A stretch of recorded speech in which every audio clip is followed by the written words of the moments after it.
Warning: our YouTube channel and its videos may contain scenes, language, and content that may not be appropriate for all audiences. These videos include surveillance footage, undercover pursuit of suspects, actual police and rescue operations, and fearless confrontations. If you do not approve of the content, please do not watch our videos. If you wish to continue, we strongly advise that you proceed with caution. Viewers' discretion is advised.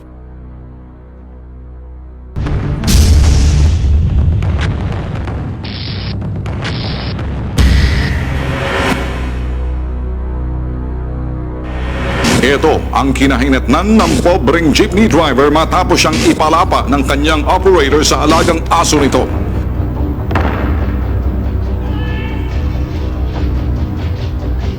Subalit, bago dito, nilamog muna siya ng bugbog ng kanyang amo.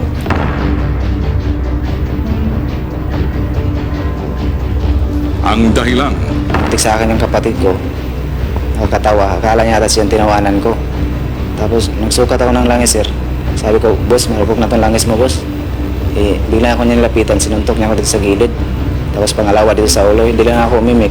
Pinupuan niya ako, tapos pinakagat-kagat naman ako ng aso niya, sir. Akala ko nga, sir, yung pagkamatayan ko na yan, sir. 9 ng Hulyo, lumapit sa bitag at Mission X si Josel Parater. Napagalaman namin na nauna nang lumapit sa QCPD 5 ang pobreng si Josel upang isumbong ang kalupitan ng kanyang amo. Subalit, Punta ako sa police kanya, sir. Tapos pumuntahan dun sa bahay nila. Nagkaiwan ako sa labas. Sabi naman ng mga police nun, sir, wala doon sa loob. Sila lang pumasok. Tagal-tagal sila doon. Tapos wala doon sa loob. Sabi, pumunta ka ng barangay. Ito ang kaso ng kawalang-hiya ng isang amo. Mantakin mo, matapos bugbugin, ipakagat pa sa aso. Ito, hindi ko malaman kung tao o amo o demonyo yung amo nito. Walang konsensya na tao. Hindi ba lang dinala sa ospital? Hindi ba lang nagsisi o naawa yung amo nito? Siguro demonyo. Kaya ang gagawin ng Bitag Mission X dito ngayon ay kagad natin sasamahan itong tao doon sa presinto ay kung pwedeng hulihin yung amo nito, kailangan kalad ka rin, bitbitin, baka pwedeng frustrated homicide ay kaso rito. May mga tao palang sadyang mga wala na sa hulog. Akala ko dati biro-biro lang na yan na papalapa ka sa aso. Meron pala nangyayari yan. Ito nga isang example. Gusto siyang papatay doon sa aso ng suspect. So papunta tayo ngayon ng Bitag Mission X doon sa presinto. Kakausapin natin yung pulis doon, samahan ng Bitag at Mission X. Kung ayaw nila, ako bibit-bit doon sa tao. Bibit-bitin ko yung papunta sa presinto. Whether he likes it or not. pagdating sa Station 5 ng QCPD, sinalubong kami ng Station Commander na si Colonel Raimundo Equival. Nasa presinto rin ang testigo na nakakita sa sinapit ng pobreng biktima. Nagreklamo yung driver na, boss, bakit medyo maano na yata yung langis ng makina? Kaya nag-text sa kanya, napangiti siya, yung pinsan niya.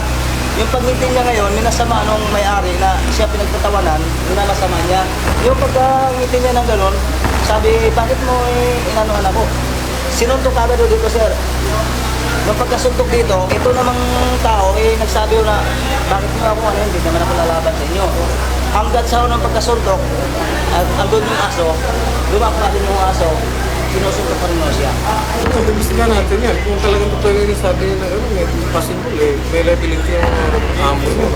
Kung turuan yung aso. Ang testigo niya lang, makasurvive lang yung statement niya pag may testigo sa mismo. Ang testigo niya makapag-pinpoint talaga na at least collaborative sa statement niya. Pwede siguro natin, kasubukan pa ito ng frustrated homicide. Matapos maimbestigahan ang biktima ng QCPD Station 5, agad pinuntahan ng Bitag at Mission X kasama ang mga operatiba ng Station 5 ang bahay ng suspect. Kadadaan lang ng Bitag at Mission X dito sa Precinct 5 at kausap ko nga si Colonel Equival, ang hepe ng QCPD Station 5. At maging siya isang ayon na pwedeng kasuhan ng frustrated homicide yung suspect, yung may-ari ng aso dahil inutusan niya yung aso na kagatin yung tao. Hindi man lang niya inawat o hindi man lang pinagamot ng suspect yung tao. May kasama na tayong police ng Station 5, kasama ang grupo ng Bitag at Mission X, pati yung complainant.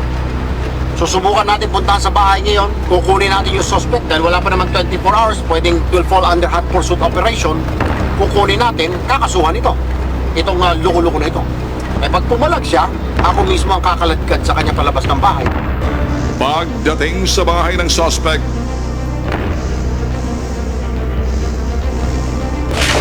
Dad, mga polis kami.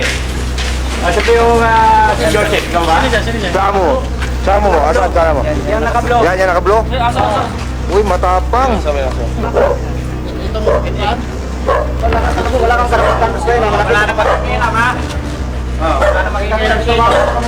dito nakita ng Bitag at Mission X ang alagang aso ng suspect na lumapan sa biktima.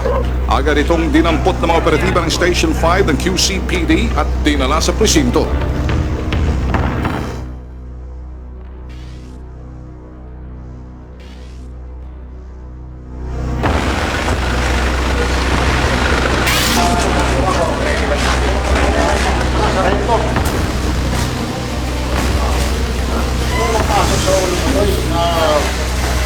Inunti mo na, pinakagat mo pa sa aso. Eh, hindi mo man lang inawat. Kaya nga, pero after ng insidente na yun, na sinabi mo lang, paggamot kita, wala ka lang. Hindi mo rin ba naisip, bakit? Yung aso mo ba, may bakuna ba yun ang anti-rabies? Dinadala mo ba sa veterinary yun? Hindi. Dinadala mo, hindi.